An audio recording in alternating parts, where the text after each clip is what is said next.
Nos programas passados, nós falamos da Atlântida, o país de Mu, da história oculta da Atlântida, falamos também da magia Atlante, da destruição da Atlântida. Todos estes 4 programas que o pessoal tem gostado muito, e hoje o tema do nosso programa é a transição Atlante-Ariana, ou seja, a mudança da raça Atlante para a Ariana. O tema é a transição Atlante-Ariana. Hoje nós vamos falar de alguns registros que evidenciam o término de toda a experiência Atlante, o término da 4ª raça-mãe, a raça Atlante, e também de como ocorreu a passagem para a nossa 5ª raça-mãe atual. Lembrando que todas as experiências, através de todos os povos do nosso planeta, correspondem à 5ª raça-mãe ariana nos dias de hoje. E nos conhecimentos da antropogênese, onde antropos significa homem e gênese, criação, o conhecimento oculto e iniciático, a antropogênese, que estuda a criação e a evolução do homem. Tudo teve início há 1.664.501.099 anos atrás, segundo dados do grande mago Atlante, que foi Assura Maia. E este termo, raça-mãe, significa sempre estado de consciência evolutivo, ou uma série evolutiva completa. E nada mesmo tem a ver com o conceito popular de raça, ou seja, raça branca, raça negra, raça amarela, raça vermelha, que foram em si experiências particulares da própria 4ª raça-mãe Atlante e que passaram também para a nossa 5ª raça-mãe ariana atual. Hitler, no apogeu do nazismo e da cruz sovástica involutiva, proclamava-se líder ariano e proclamava o povo alemão, junto com os nórdicos loiros e loiras, escolhidos como a raça ariana pura. Mas a raça ariana pura é aquela que ele atacou, que ele provocou genocídios ou delitos contra a humanidade, ou seja, o judeu, o povo semita, que ele tanto quis exterminar através da incitação antissemítica. E a não mistura de sangue que o povo judeu pratica até os tempos odiernos ou atuais, liga-se aos mistérios da 5ª sub-raça Atlante, os semitas, que foi o povo Atlante escolhido para dar início à 5ª raça-mãe ariana, a nossa experiência evolutiva na região Ária, ou Índia primitiva, e que se espalhou pelo mundo, como conta a própria Bíblia no episódio do dilúvio universal através de Noé.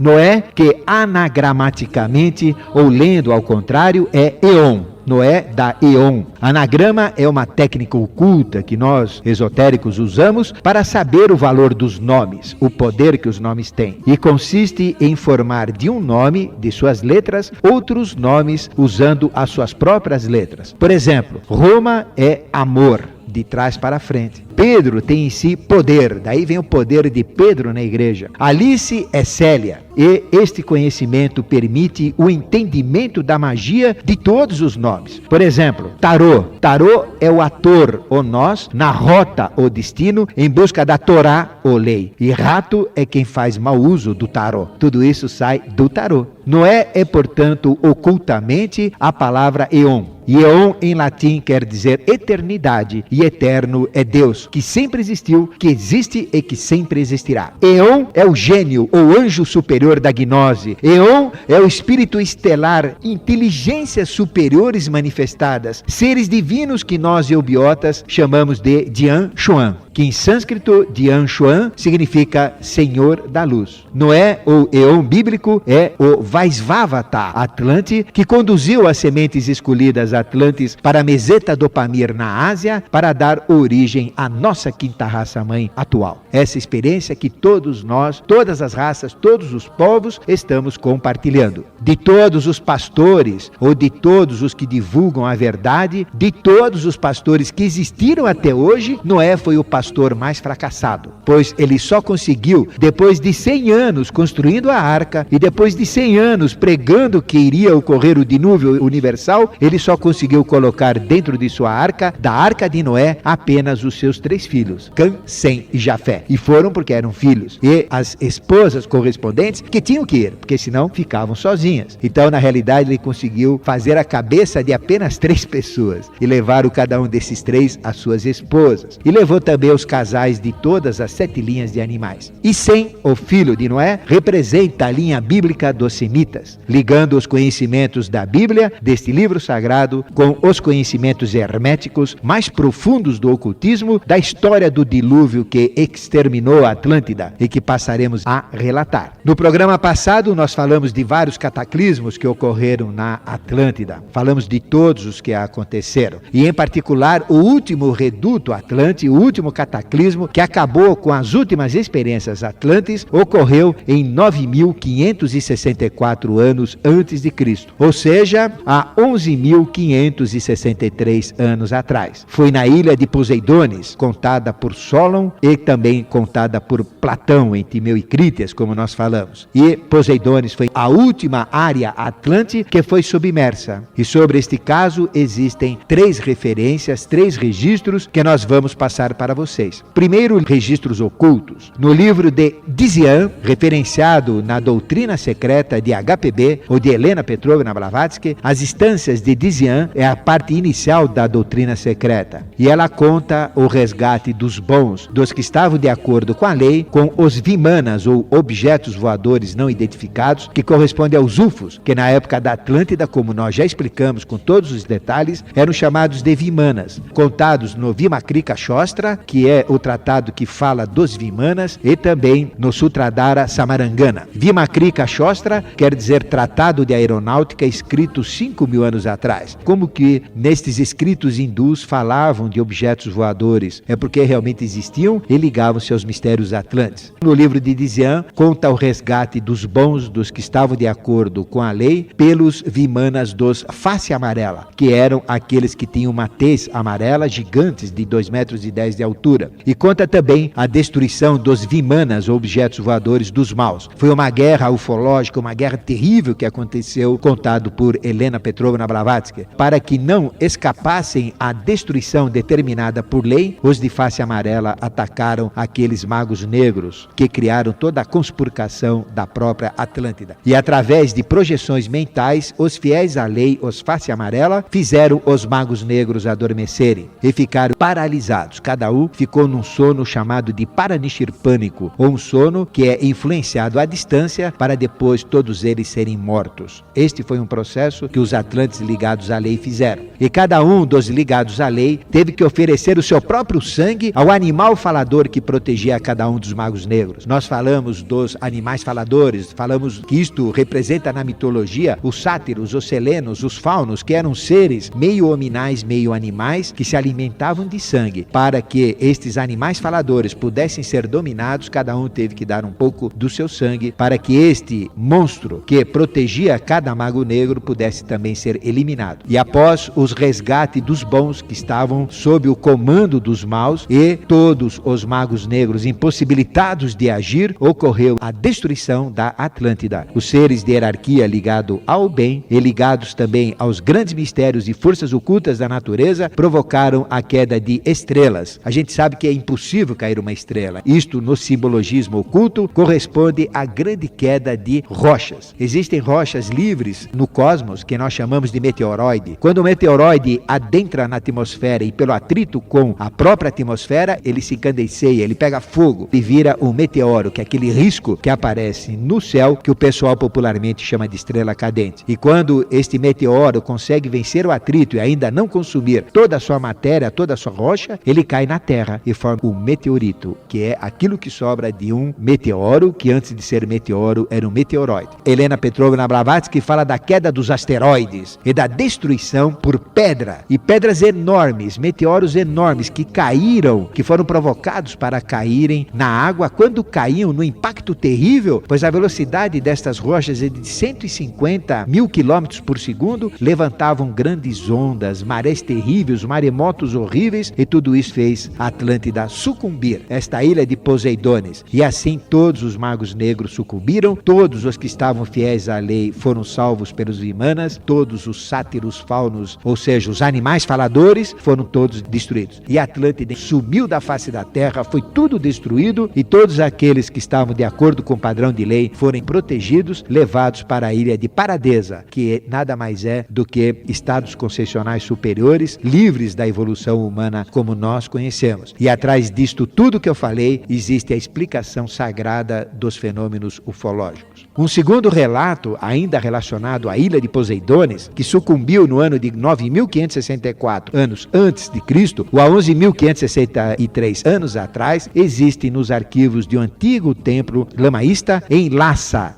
capital do Tibete. Um documento que foi escrito há 2.000 anos antes de Cristo, ou seja, há 4.000 anos atrás. E neste documento existente no templo de Lhasa, no Tibete, diz o seguinte, eu vou ler o texto traduzido do tibetano.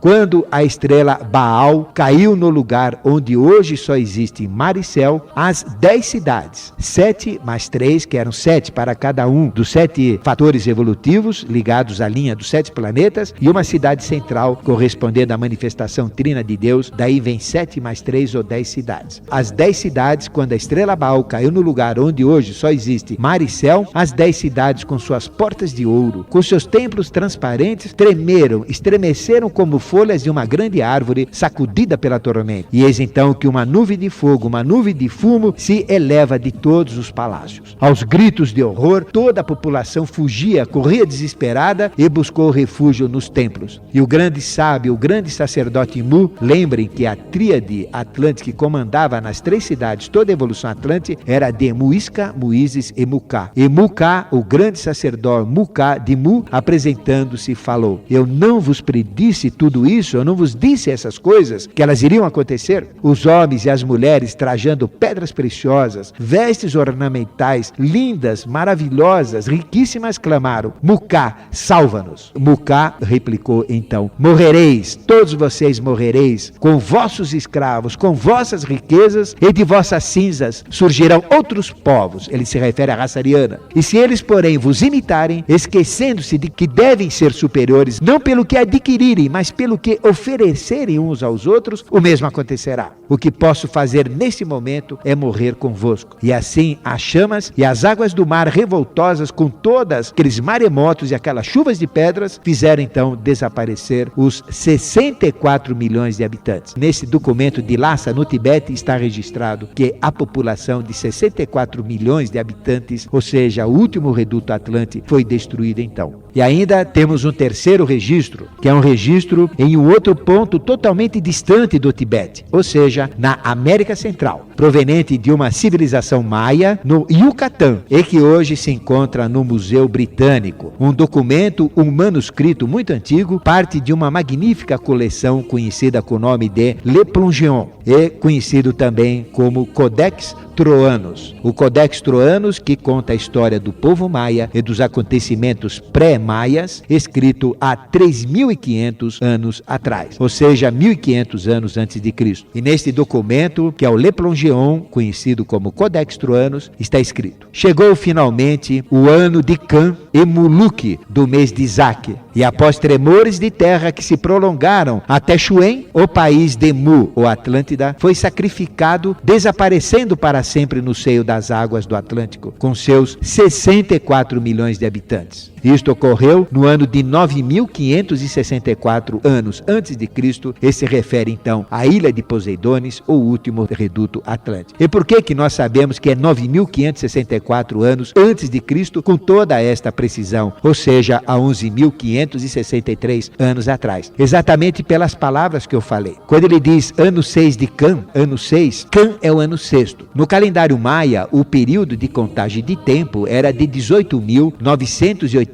dias. Isto dá 52 anos. E cada ano tem um nome, cada ano tem um hieroglifo. E o hieroglifo que está escrito neste documento, Le Plongeon, é o ano Can. E Can significa o ano sexto da série de 1252, ou de 18.980 dias. A gente sabe que ocorreu no ano 6 de Cã, nesse período do calendário maia. E quando ele fala de Muluc Achuem no mês de Isaac. Muluc é o dia. Cada ano maia, cada um dos 52 anos maia, tinha exatamente 18 meses, que o ano maia era de 18 meses. Cada mês tinha uma figura, tinha um hieroglifo e um nome. O Isaac corresponde ao mês, a um desses 18 meses do ano, o mês de Isaac. E quando ele fala de Muluc Achuem, ele está falando também do calendário maia. Ele está falando Muluc, que é o 11º dia, e Achuem, que é o 13º dia. Ou seja, cada mês tem 20 dias. O ano maia tinha 18 meses, cada mês tinha 20 dias, isto dá 360. E tinham 5 dias do ano dedicado a 5 divindades, como o calendário egípcio. De 11 Muluc do mês de Isaac até 13 Muluc desse mesmo mês, ou seja, do dia 11 até o dia 13, ou seja, ainda durante 48 horas, a Atlântida foi castigada com maremotos, com chuva de pedras incandescentes, como que se fossem chuvas de meteoros, que ocultamente é chamado de Baal. Baal significa castigo, Baal significa destruição. Muita gente fala, os crentes falam que Baal é diabo, Baal é Satanás. Sim, é Satanás como castigo, é Satanás como destruição, porque representa o padrão de lei, tudo é polar na humanidade. Existe a grande divindade Baal, a grande divindade de consciência, e existe também o grande Baal, que é o grande castigador. E a Atlântida, por sua conspurcação nos costumes, foi destruída pela Baal, pela estrela ou pela chuva de meteoros. Isto é oculto, é uma simbologia oculta, mas na realidade foi uma chuva de meteoros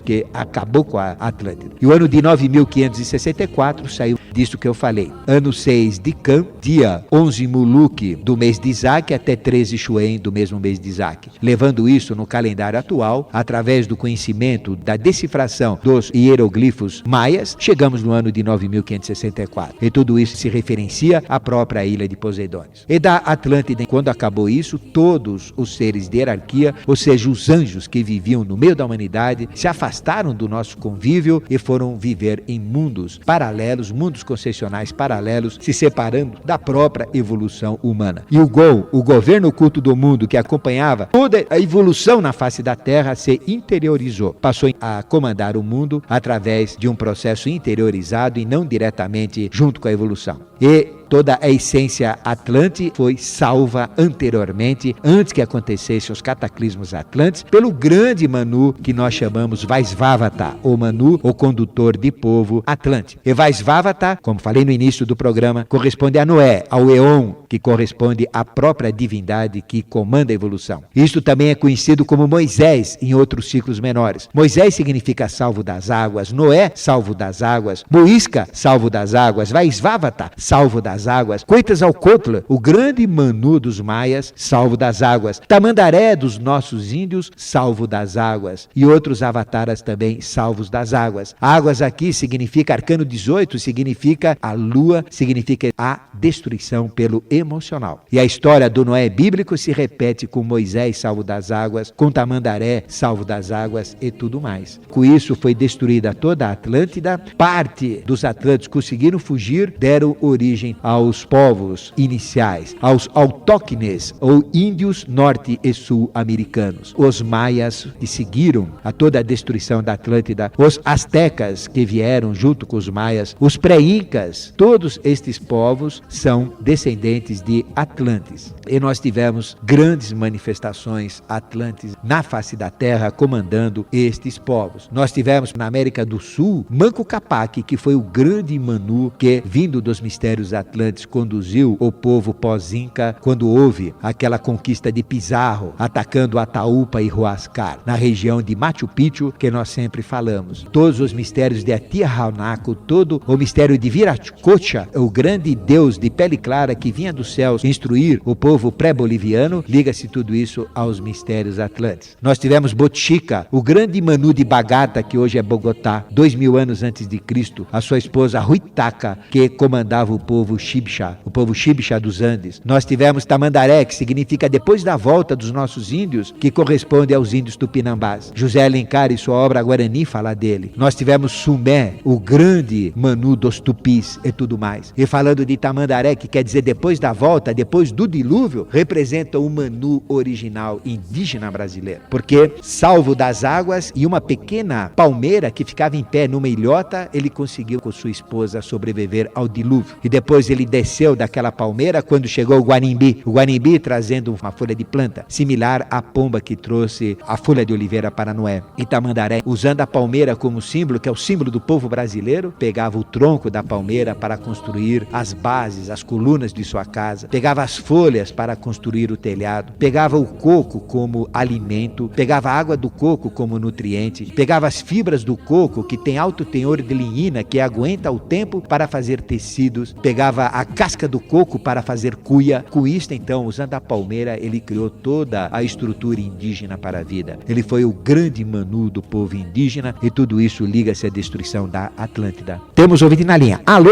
Olá, professor. Sim, seu nome? Creso. Como é que você está? Tudo bem? Tudo bom, graças a Deus. Então tá bom. Você fala de onde, Creso? Da Moca. Moca. Uhum. E a sua dúvida hoje? Professor, a gente tem várias, né? Mas uma delas, eu queria saber por que só os 3 filhos de Noé e as suas esposas conseguiram salvar-se do dilúvio. Sim. E se a salvação deles tem alguma a ver com a criação da raça ariana. Sim. E quem eram aqueles animais falantes daquela época? Ah, tá. Okay? Então vamos responder. Muito obrigado, professor.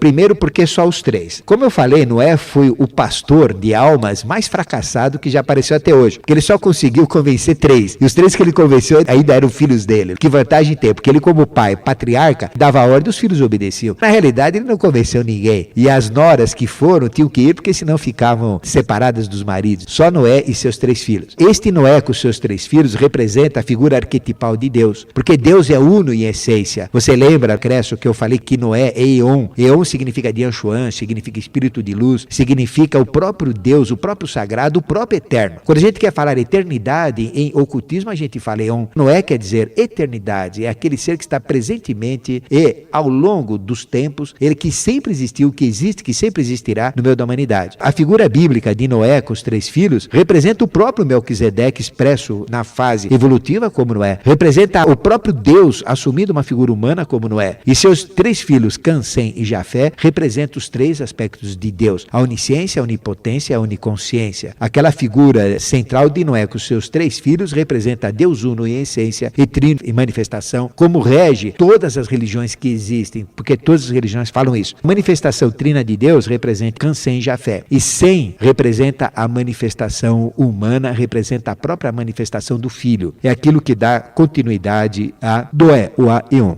Por que mais ninguém aceitou as palavras dele? Porque isso tudo é um jogo sagrado. As mônadas ou as consciências evolutivas que estavam de acordo com o padrão evolutivo já tinham sido salvas há 850 mil anos atrás. Ou seja, quando houve o julgamento da Atlântida, aquilo que eu falei da ilha de Poseidones foi o resto, foi o fim, foi o término da Atlântida. Mas o verdadeiro julgamento da Atlântida ocorreu há 850 mil anos atrás, quando então a Atlântida foi grandemente destruída, sobrando apenas Daita e Rota. E de Daita e Rota, 2 grandes ilhas, enormes ilhas, que se separaram do continente norte-americano, que não existia naquela época, obviamente. Eu falo do continente Atlântico, que correspondia a isto, porque onde tinha o Atlântico, nós tínhamos terras. Onde tinha o Pacífico, grande parte do Pacífico, existíamos terras também. E tudo isso sofreram convulsões no próprio planeta, fazendo afundar grande parte dos continentes. E de Rota e Daita sobraram, então, essas ilhas. Daita foi destruída e depois sobrou Rota. Rota era muito grande, foi tendo cataclismos,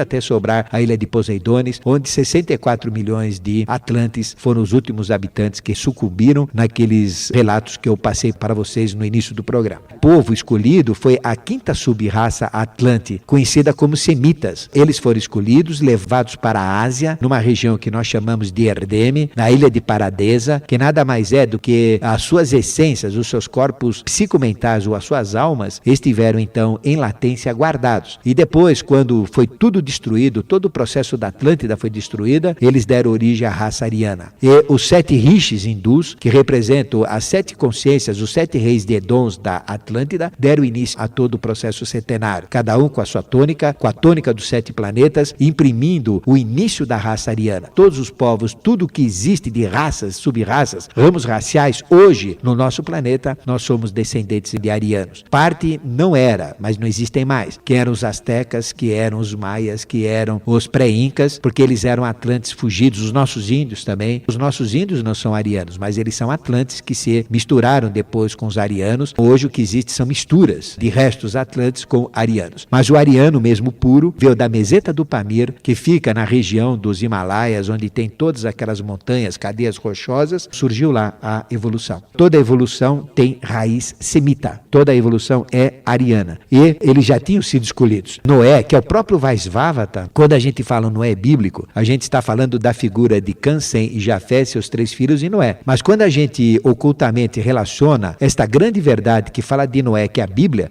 é atemporal, ela não diz quando isso aconteceu. Alguns falam que aconteceu 6.000 anos atrás. Não, aconteceu muito tempo atrás. Nós tivemos há 11.563 anos atrás um enorme dilúvio. Quando a Bíblia fala do último dilúvio, ela está falando desse daí, de 11.563 anos atrás, onde praticamente choveram 24 horas no mundo todo, tudo foi inundado e a terra sofreu convulsões, terremotos, maremotos, e isto criou todo este problema da destruição da Atlântida. Mas houve a preservação anterior das essências evolutivas atlantes há 850.000 anos atrás, e elas que deram origem, que foi o povo escolhido. Na realidade, o Manu Noé não estava só com Cã, Sem e Jafé, porque Noé ocultamente é Vaisvavata, e Vaisvavata escolheu as sementes, todos os escolhidos estavam sobre o comando de Vaisvavata e protegidos para voltarem à evolução, voltarem à forma como arianos, quando teve o início da raça ariana. Não foram só 3, mas foi uma quantidade muito grande de semitas ou de quinta sub-raça atlântica que foram escolhidas. Esta é a realidade. Agora, quanto aos animais faladores, eles correspondem àquilo que nós falamos de seres que protegiam os atlantes pervertidos, seres meio homens, meio animais, formados por processos de uma genética que eles conheciam. Lembrem que o Atlante vivia com os anjos, e tudo que existe é construído por anjos. Nós temos 4 categorias de anjos que constroem tudo que existe. Nós temos o anjo que constrói o mineral, o anjo que constrói o vegetal, o anjo que constrói o animal e o anjo que constrói o hominal, que nós chamamos de jivas. Nós somos jivas em essência, nós somos feitos à imagem e semelhança do jiva, que é uma hierarquia angélica. Isto é o homem. E os anjos construtores, eles usam os táttivas ou forças sutis da natureza, que são as forças construtoras de tudo que existe. Nós somos plasmados pelos 4 táttivas, que são Prithvi, Apas, Tejas e Vayu. Isso corresponde Prithvi a gnomos, Apas a ondinas, Tejas a salamandras e Vayu a silfos, que são nomes populares de energias angélicas. Essas energias angélicas é que plasmam o homem. Nós somos feitos, construídos com estas 4 energias, e o Atlante usava estas energias em seu processo evolutivo. O uso maléfico dessas forças é que provocou o cataclismo, grandes cataclismos da Atlântida, porque são forças sutis da natureza e mexem com a natureza. E usando essas mesmas forças, eles construíam os animais faladores que a Bíblia fala. A Bíblia fala que nós falamos com os animais. Isso refere-se aos animais faladores. E os animais faladores eram feitos artificialmente por processos genéticos que os atlantes adquiriram a tecnologia dos próprios anjos, vivendo junto com os atlantes. E existem 2 maneiras de nós construirmos estes tipos de seres. Uma é através do sangue, que tem todo o princípio vital, e a outra é através do esperma humano. Paracelso, o grande Paracelso, construía homúnculos, que são seres artificiais de meio metro a 70 centímetros de altura, usando esperma humano. Mas a quantidade de esperma era muito grande e a vida desses homúnculos não passava de 1 mês. Mas é possível construir seres através desses princípios vitais. Sangue é um princípio vital e também esperma é um princípio vital. E através disso, os atlantes construíram esses seres, que eram os animais faladores. E esses seres foram totalmente destruídos. Lembram das instâncias de Dizian, de HPB, Helena Petrovna Blavatsky, que eu falei? Todos foram destruídos, acabaram com todos. E